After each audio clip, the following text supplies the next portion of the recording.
Selamat pagi, Saudaraku terkasih, dan diberkati oleh Tuhan. Pagi saudara-saudara kalian yang dikasih oleh Tuhan kita. Jemaat dikasih Tuhan. Shalom, Horas, Amang, dan Inang. Firman Tuhan yang menyapa kita saat ini tertulis dalam Kesaksian Kitab Amsal 24 ayat yang ke-10 berkata demikian.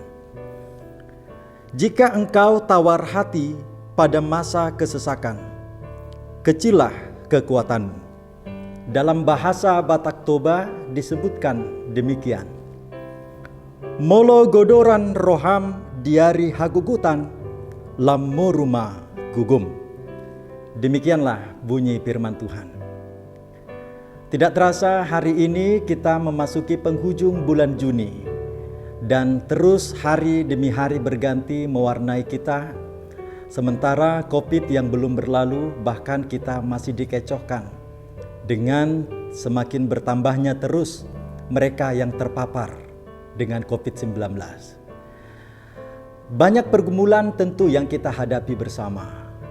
Secara pribadi mungkin seseorang bisa saja mengatakan dia merasa capek lelah dan sudah masuk dalam titik yang menyatakan kalau dia sudah tawar hati. Tawar hati yang dimaksudkan dalam hal ini adalah posisi perasaan seseorang yang dimana mengalami kekecewaan yang mendalam. Apa yang diharapkan tidak kunjung terjadi. Jemaat sekalian yang dikasihi dan diberkati Tuhan, firman Tuhan dalam Amsal pasal 24 ayat 10 ini menegaskan bahwa orang yang tawar hati akan mengalami kondisi tubuh yang terpuruk. Kondisinya menurun, lalu dia akan mengalami berbagai hal yang tidak harusnya diharapkan terjadi. Ini tentu kita bisa belajar dari apa yang telah dialami oleh pendahulu dengan iman kepercayaannya memimpin bangsa Israel. Saat ada regenerasi kepemimpinan terhadap bangsa Israel, di mana Musa yang akan berakhir digantikan dengan seorang Yosua. Firman Tuhan kepada Yosua khususnya dalam pasal yang pertama ayat 9b menyatakan, janganlah kecut dan tawar hati sebab Tuhan Allahmu menyertai engkau kemanapun engkau pergi. Dalam hal ini Yosua ingin dikuatkan Tuhan supaya dia jangan langsung kecut tawar hati, merasa tidak sanggup untuk memimpin bangsa yang besar ini. Demikian pun kalau kita mau refleksikan kehidupan kita yang dinyatakan oleh kitab Amsal ini. Orang yang tawar hati ibaratnya orang yang lebih banyak untuk bersungut-sungutnya, banyak yang lebih mengutamakan masalah-masalah yang dipikirannya. Padahal ada banyak ungkapan syukur yang bisa kita sampaikan atas kasih dan berkat Tuhan yang selalu melimpah dan baru setiap waktu.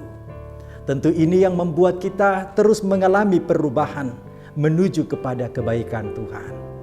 Oleh karena itu jemaat sekalian, mari hitung berkat-berkat Tuhan.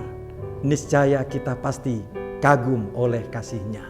Semakin banyak kita bersyukur, akan semakin tidak memberi kesempatan kepada roh tawar hati. Roh yang ingin memutuskan semangat, roh yang ingin menimbulkan kekecewaan. Tetapi semakin banyak mendekat kepada Tuhan, belajar dari firman-Nya, tentu kita akan dibangun dengan sebuah kekuatan yang baru. Di sanalah Tuhan turut bekerja untuk mendatangkan segala kebaikan kepada segenap kita.